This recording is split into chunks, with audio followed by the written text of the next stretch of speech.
حدیث نمبر 85۔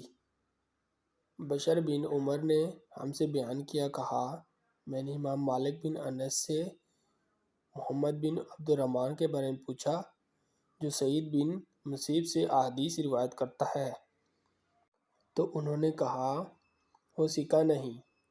میں نے مالک بن انس سے ابو حریث کے بارے میں سوال کیا تو انہوں نے فرمایا وہ ثقہ نہیں۔ پھر میں نے ان سے اس شعبہ کے بارے میں سوال کیا جس سے ابن ابی ذئب روایت کرتے ہیں، تو فرمایا وہ ثقہ نہیں۔ میں نے ان سے سالم اللہ کوما کے بارے میں سوال کیا تو کہا ثقہ نہیں۔ میں نے ان سے حرام بن عثمان کے بارے میں پوچھا تو فرمایا ثقہ نہیں۔ میں نے امام مالک سے ان پانچوں کے بارے میں پوچھا، انہوں نے فرمایا یہ سب حدیث کے بیان کرنے میں ثقہ نہیں۔